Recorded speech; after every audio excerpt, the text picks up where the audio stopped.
गैर कानूनी जेका इनामी जेके स्कीमूं आहिनि उहो सरेआम जेका से हली रहियूं आहिनि। कल्ह राति जेका से राति जे अंधेरे में इस्लाम कोट शहर में जेका पुलिस जी मौजूदगी में जेका लॉटरी जेका खोली वई उन जे ख़िलाफ़ जेका हिते जा रहवासी आहिनि उहे एहतजाज करे पहुता आहिनि। चवनि पिया असां सां फ्रॉड थियो आहे, असां सां जेका से वॾी ज़्यादती थी आहे। छा चवंदा आहिनि, असां ॻाल्हि ॿोल कयूं था त चओ त हीअ छा था चवनि। न्यू धमाका स्कीम हुई इस्लाम कोट में, इन में वॾी धांधली थी आहे। मिसकीन माण्हुनि खे ऐं थर जी इन्हनि मिसकीन माण्हुनि खे ॿिन्ही हथनि सां फुरियो ऐं लुटियो वियो आहे। उन में वॾियूं बेक़ाइदगियूं थियूं आहिनि।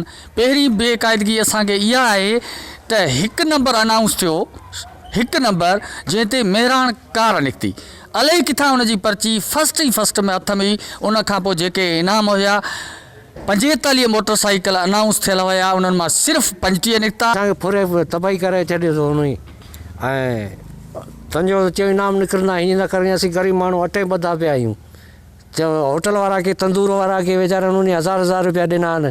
मज़ूर माण्हुनि उन खे फुरे माना तबाही करे छॾियो अथऊं। कल्ह जेको पंहिंजो कमेटी हुई उन में असांखे ज़ोरी असांखां फुरूं ऐं पंहिंजो 1000 रुपया असीं मिसकीन होटल वारा मज़ूर जेको दिहाड़ी असांखे 300 रुपया मिले 1000 रुपया खाम खां ख़ुदा काने फुरी विया आहिनि। 5000 रुपया वठी असां सां फ्रॉड कयो वियो ऐं उनखां पोइ असांखे चयो जेकॾहिं इनाम न निकितो पैसा वापसि न, उनखां पोइ सभु सिंधी जा इनाम कढिया विया आहिनि। हिते जो को बि इनाम न आहे थर जो। इन असां सां जेको 1000 रुपया वठी जेको असां सां ज़ुल्म कयो आहे, इहा असांजी कमेटी न खोली आहे। जेको इहा सरासर असां सां नाइंसाफ़ी ज़ुल्म थियो आहे। इस्लाम कोट में जेका न्यू धमाका जे नाले सां जेका हिकिड़ी गैर कानूनी जेका लॉटरी जो जेको हिते कारोबार जेको शुरू कयो वियो, उन में ॿुधायो पियो वञे त 10,000 माण्हुनि खां जेका से फ़ी नाले ते 1000 रुपया जेका से वरितो वियो आहे। उनजा क़ीमत जेका से करोड़ रुपया ताईं वञी थिए थी। ऐं इन्हनि खां जेके पैसा वठण खां पोइ जेके मनपसंद माण्हुनि जेके नाला खोलिया विया आहिनि।